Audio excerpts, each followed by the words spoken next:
আরে ভাবি কইেন না, এই ঈদ কোরবানি আইলে কি হরি জানেন, আগে আমি আর আমার আব্বাই যে আনে বিয়ে দেখতাম ঈদ কোরবানির সময় যাইয়ে বসকে খাইয়ে আসতাম, দাওয়াত দিক আর না দিক। পরে শোনেন, পরে আমার আব্বা মারা যাওয়ার পরে আমি ওইরকম বিয়ে খাইতে গেছি, ওই জায়গার এক ভালো বেটা আমার বিয়ে হচ্ছে, কয় সিমরি তুই খেলি মেয়েটাকে ফাও খাস তা তোরই বিয়ে আরবো গেছে টেছে বেটার বিয়ে ঠেওয়ার পর দেখি চোর বেটা।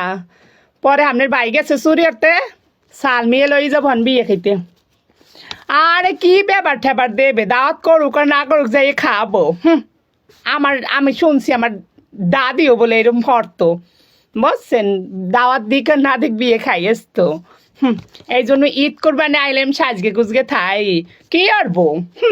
আমি 7 দিন 10 দিনও রান্না করি না, তাতে কি হয়েছে। আড়িতে দেখছেন ভাতও রান্ধি নাই, দেখছেন আড়িতে ভাতও নাই। তারপর আপনার ডাহুনেও ভাত নাই, কি আরবো কন রানবো না কি আরবো।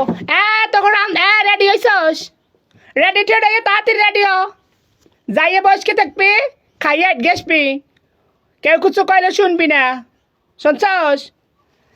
রেডি হ রেডি হ রেডি হ, খালি গোস্ত খাবি, ভাত খাবি না, গোস্ত খাবি। আর এই যে এই পলিথিনটা আমি নিয়ে যাব, আর তোরাও কটা পলিথিন নিয়ে যাবি, সব টোহাই টোহাই লয়ে আসবো, বুঝছস।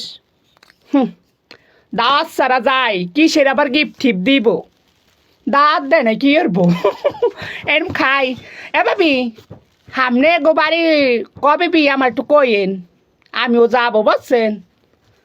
হ্যালো ফোন দেখে না, হ্যালো কি ওই বাড়িতে বিয়ে পড়ছে? হ্যাঁ এই বিয়ে খাইস কে, ওই বাড়ি যাবো পরশুদিন বিয়ে, বুঝছস ড্যাডিও। হয় ভাবি, ও ভাবি আর কোনো বিয়ে ঠিক হইলে কইেন ভাবি, বিনে দাওয়াতে খাবো, বোঝেন নাই। চোরে গো বউ হয়েছি তাতে কি হয়েছে, দৌড়ে রাখতে হবে না, 10 দিন রান্ধি না, যাক এই বছর 6 মাসও রানবো না আমরা।